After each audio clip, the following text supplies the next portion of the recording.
Artıq 3-cü ölkəmdə yaşayıram. Bizim son anda xəbərimiz oldu ki, məcburi şəkildə İspan vizası almalıydım. Sənədlərə ən azı mənim 2 ay vaxtım getdi. Oktyabrın 17-sində getdim ilk dərsimə. 1 aydır yoxsan deyə sənin 1 aylıq təqaüdünü kəsmək məcburiyyətində. Getdiyim günü öyrəndim ki, 2 həftə sonra İspan dili imtahanı var.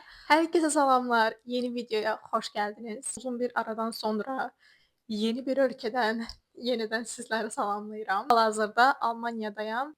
Artıq 3-cü ölkəmdə yaşayıram. Bu gün isə 2 il ərzində, hətta 1 il yarım ərzində 3 ölkəyə necə köçdüm, 3 ölkədə yaşamaq necə bir hissdir, adaptasiya, çətinliklər və sair bunlar haqqında danışmaq istəyirəm. Mənim indi 3 ölkədə 1 il yarım ərzində yaşamağım oxuduğum proqrama görədir. Əslində məcburiyyət məndə 2 ölkə idi, amma çətinlikləri sevirəm deyəsən ona görə 3-cü ölkəyə də köçdüm. Yəni bəlkə də hər kəs bilir, amma kanalıma yeni gələnlər və yaxud da ki, ilk dəfə videomu izləyənlər üçün deyim ki, mən Erasmus Mundus proqramı ilə təhsil alıram və bu proqramın əsasında da ən azı 2 ölkədə təhsil almalıyam Avropada. Mən 1-ci il İtaliyadaydım, 2-ci il İspaniyada yaşadım. Hal-hazırda da Almaniyadayam. Magistr dissertasiyası üçün, yəni diplom işi üçün gəlmişəm. Çox çətin bir prosesdir. Ölkədən ölkəyə köçmək, sənəd işləri, yerləşmək, ev tapmaq. Amma deyərdim ki, gözəl yanları da var. Təhsilimin bir parçası olduğu üçün bir tərəfdən də zövq alıram. Çünki bu proses ərzində də müxtəlif insanlar tanıdığım üçün müxtəlif mədəniyyətlər görürəm və hər şeylə birəbir yaxından tanış oluram deyə əslində mənim hər cəhətdən qazandığım bir məsələdir. Bəzi proqramlarda siz 3 ölkədə yaşaya bilərsiniz, 4 ölkədə yaşaya bilərsiniz. Mənim proqramımda bu ilk ölkə idi. Sadəcə bizə belə bir azadlıq verilirdi ki, magistr tezisini yazmaq üçün 2-ci kursun 2-ci semestrində dünya üzərində istədiyimiz ölkəni seçə bilərik. Sadəcə düzdür, mən Avropadan kənarda da bir ölkə seçə bilərdim, amma 3 aydan sonra təqaüd kəsilir Avropadan kənara çıxdıqdan sonra. Həm bunu risk atmaq istəmədim, həm də onsuz da Almaniyada mənə maraqlı gələn bir mövzu tapmışdım. Bu nəticəsində də Almaniyada Julius Kühn İnstitutunda hal-hazırda yəni araşdırma institutudur və mən burada öz diplom işim üzrə araşdırma edirəm. Kənd təsərrüfatı üzrə təhsil alıram.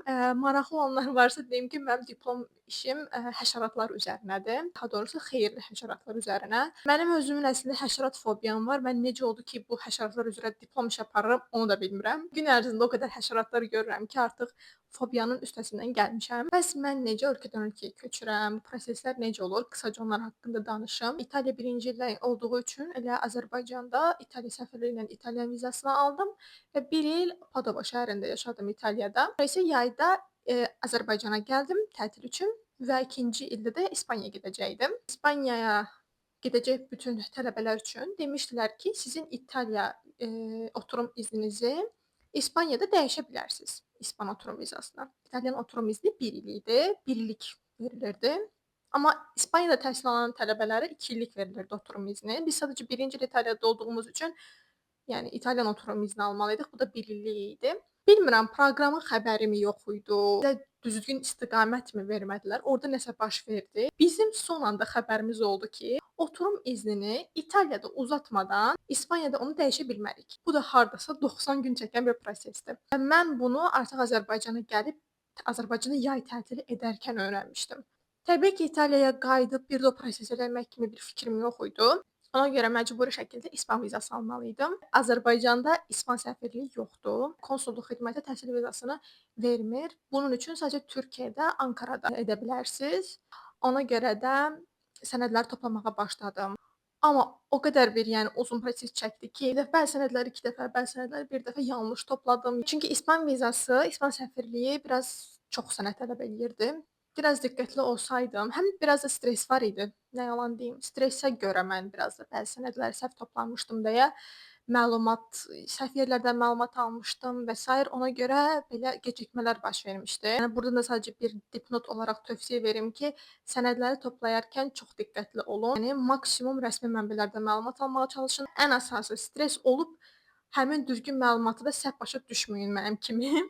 Sənədlərə ən azı mənim 2 ay vaxtım getdi. Mən oktyabrda getdim İspaniyaya və dərslər sentyabrın 15-də başlanmışdı. Mən oktyabrın 17-sində getdim ilk dərsimə. Sonra da dedilər ki, 1 aydır yoxsan deyə sənin 1 aylıq təqaüdünü kəsmək məcburiyyətindəyik. Çünki təqaüdlü bir tələbəyəm və dərslərdə iştirak məcburidir təbii ki. Nəsə, 1 aylıq təqaüdüm də orada getdi.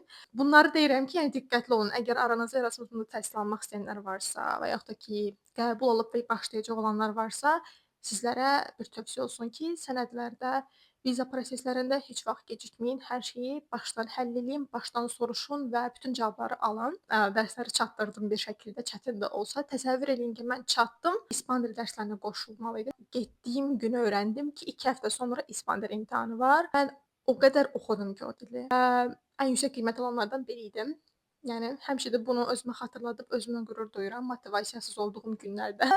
Artıq 2-ci kursun 1-ci semestri bitənlərə yaxın professorumuzla iclaslar və sair keçirirdik. Magistr dissertasiyası haqqında və hər kəs bir mövzu axtarırdı və bəzi yerlər tapırdım internetdə. Məsəl üçün sadəcə internetdə master tezis mövzuları yazıb axtarışlar verirdim. Mən ən çox Almaniya ilə maraqlanırdım. Çünki Almaniya və yaxud da ki, Niderland, çünki oralarda bilirəm ki, yəni mənim ixtisasım üzrə daha perspektivli layihələr var. Mən bir Fransada bir proqram tapmışdım. Bir də Almaniyada hal-hazırda bu etdiyim mövzunu tapmışdım. Hər ikisinə mail atdım. Fransadan cavab gəlmədi. Olsun, bundan cavab gəldi. Bu araşdırma institutunu bilirdim.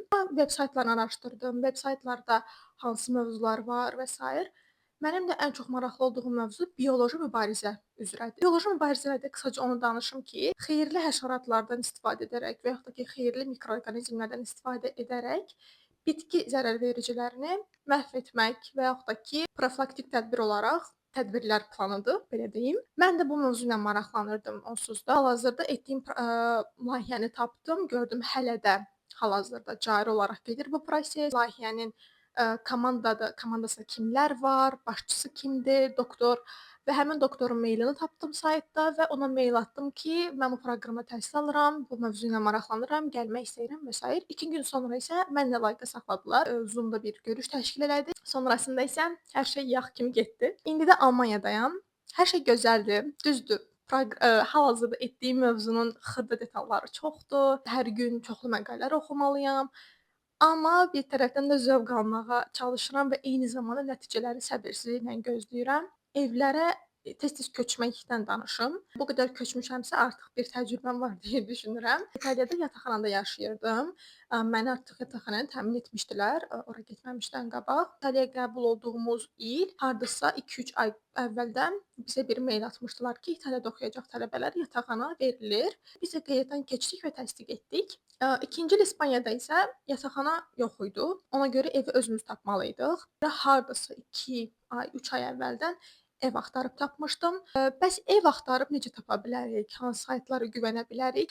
Hədsiz dərəcədə internetdə saxta elanlar var. İlk dəfə idi ki, Avropada ev axtaracaqdım. Təbii ki, qrup yoldaşlarım da mənlə bərabər eyni təcrübədən keçirdi deyə biraz daha rahat idim. Çünki yəni hər kəs birlikdə edəndə ən azından güvənilir bir mənbə tapa bilirsiniz.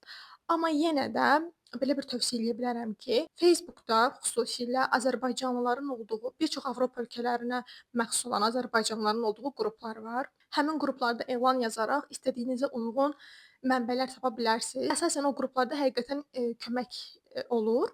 İspaniya üçün də mən Valensiyada yaşayırdım. Valensiyada hansı saytlardan baxmışdım, onları aşağıda qeyd edəcəm, baxa bilərsiniz. Almaniya köçdükdə isə yenə eyni şey etmişdim. Facebookda Almaniyada yaşayan azərbaycanlıların qrupunu tapmışdım və orada soruşmuşdum hansı mənbələrə güvənə bilərəm. Mənə həmin dəqiqə cavablar gəlmişdi və mən həmin saytlardan birində də axtarış etməyə başlamışdım.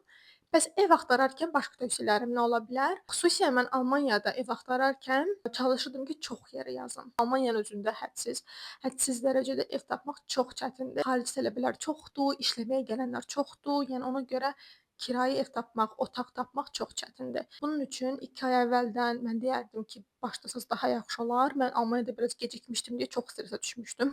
Mən hal-hazırda qaldığım otağı 2-3 həftə qala tapmışdım. 2 ay əvvəldən başlasaz qarantiya ala bilərsiniz, amma ciddi axtarış, yəni elə belə elanlara baxmaqdan danışmıram.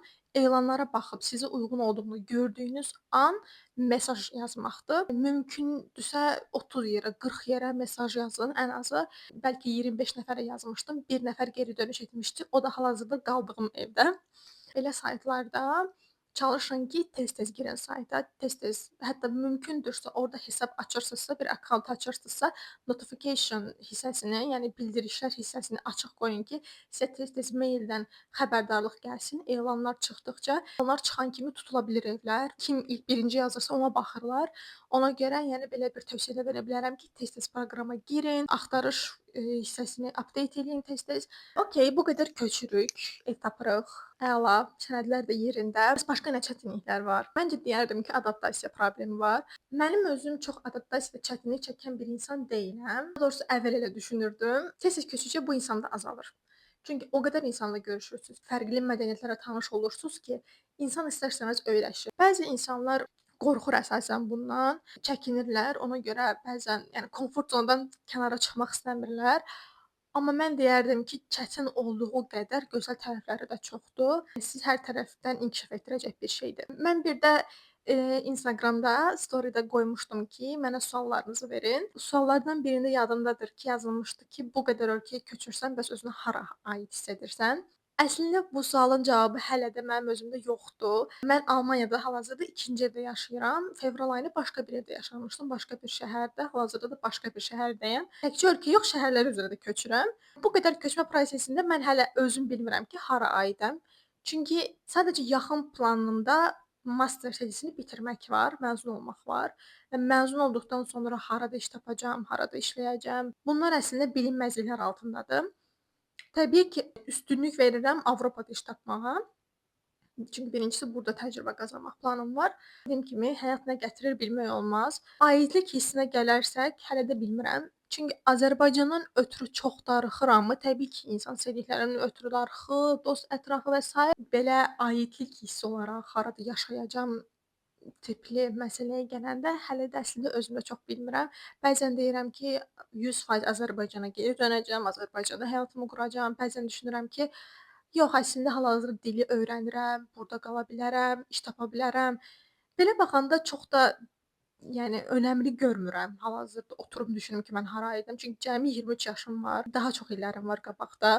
Bunun qismində də tövsiyələrim onlar olardı ki, xaricə təzə köçən tələbələr varsa və yaxud da ki, qəbul olub və gəlməkdə olanlar varsa, qorxmayın həqiqətən. Çünki sizin kimi bir çox insan, bir çox tələbə eyni yollardan keçir. Düzdür, yarıda vaz keçib geri dönənlər də olur. İnanın ki, inad edib qalmağa davam edənlər həmişə irəli gedir. Hər cür çətinlikdən keçsəz belə, yəni inanın ki, hər şey yaxşı olacaq. Tək yaşamağı öyrənirsiniz, həyatda necə mübarizə aparmalı olduğunuzu öyrənirsiniz. Bütün bu mübarizələri öz dilinizdə yox, başqa bir insanların dilində aparırsınız. Çalışın ki, çətinliklərdən zövq alın. Özüm də bəzən elə günlər olurdu ki, stressə düşürdüm, ağlayırdım, amma hal-hazırda məncə əvvəlkindən daha yaxşıyam. Bilmirəm indi video qısa mı oldu, uzun mu oldu? Sadəcə beynimdə olanları danışmağa çalışdım. Çünki o qədər köç prosesində oldum ki, indiyə kimi düşündüm ki, məncə azdan çoxdan bir təcrübələrim var. Onları bölüşmək istədim. Xüsusilə də dediyim kimi yeni gələcək olan tələbələrə məncə yararlı olar. Belə, ümid edirəm ki, videodan zövq aldınız. Ümid edirəm ki, kimlərin suallarına cavab ola bildim. Başqa video istəkləriniz olarsa, suallarınız olarsa, aşağıda rəylər bölməsini yazmaqdan çəkinməyin. Eyni zamanda kanalıma abunə olmağı, videonu bəyənməyi unutmayın. Təşəkkür edirəm. Sağ olun.